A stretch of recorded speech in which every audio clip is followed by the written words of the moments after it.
I'm Kathy Khrushchev, the president of the Community Foundation. I'm joined by Program Director Brian Treese to share more of the work the Foundation is doing to support our community during the continuing uncertainty of this coronavirus pandemic. First, a quick update on our Community Support Fund. In partnership with you, our donors, more than $120,000 has been contributed to the fund. So far, 3 rounds of grants from the Emergency Fund have been awarded. Our most recent grant supports the Eviction Prevention Task Force by creating a housing helpline and emergency rental assistance program. As we continue to feel the effects of the pandemic, we're committed to strengthening critical networks like housing to ensure Hancock County residents receive the help they need. At Hope House, more than 80% of clients coming through the door have never been there for assistance prior to this pandemic. Many are low-wage earners and are particularly vulnerable. Take Juanita, for example.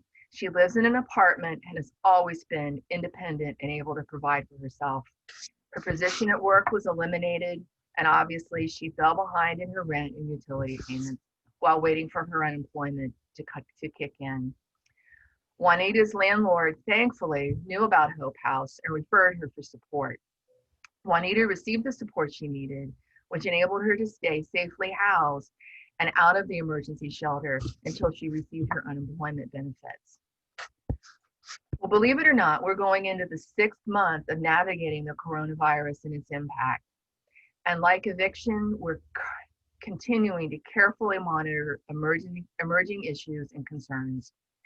Our staff is in regular contact with community coalition leaders, elected officials, and school administrators all over the county, as well as other funders.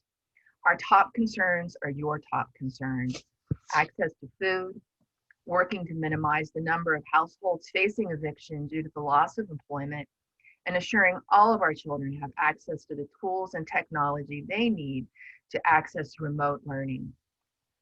Now I've asked Brian to share a bit more about the work we're doing in partnership with our donors and in collaboration with local nonprofits. Brian? Thank you, Kathy. The past few months have given us a better picture of what impact the pandemic will have on local organizations, especially the direct service organizations. We conducted a follow-up survey of 60 nonprofits in June. 81% have or expect to see a decrease in contributions. This is coupled with the fact that most nonprofits are seeing or expect to see an increase in demand on their services. 54% of organizations estimate they could operate for 6 months or less with existing revenue without major disruption. At this same time, 73% have or expect to add new services in response to COVID to meet the emerging needs of our community. These organizations have tapped into reserve and rainy day funds, delayed programs, and even closed operations, but they are doing as much as they can to continue to make an impact in Hancock County. Coming together as a community is the only way we can ensure local nonprofits have the resources they need to provide the services individuals and families so desperately need. Our work with Williams Nonprofit Consulting has been perhaps the most pivotal part of our support to nonprofits thus far. We contracted with Jennifer Williams to advocate for state and federal emergency funds for our community. As of August 31st, we have helped nonprofit agencies secure over $1 million in state and federal stimulus dollars. These dollars are keeping people employed, keeping offices safe, and helping local individuals and families. This investment has proved invaluable, and we are committed to continuing this work. Finally, we've transitioned our annual organizational strengthening curriculum of workshops and one-on-one coaching sessions to all virtual, and we've added offerings specific to pandemic response. These include COVID-19 nonprofit financial management strategies, operational restructuring and interagency partnerships, adapting to a virtual world, and creating a pivot plan for fundraising.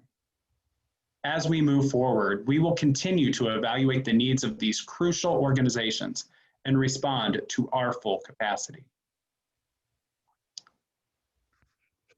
Thank you, Brian. As you just heard, our work continues to fulfill our mission of improving the quality of life in Hancock County.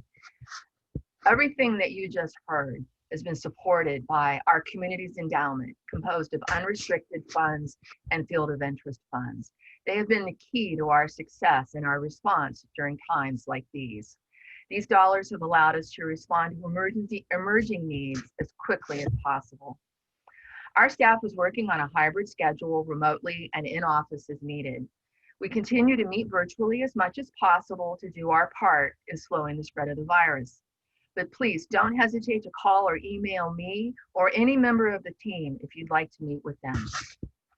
In closing, please know the Community Foundation is steadily pursuing change and doing our part to support those in need in our community, especially now. We thank you for your continued support, and we encourage you to stay safe by wearing a mask and social distancing. Please be well, and I hope to see each of you very soon. Thank you for watching.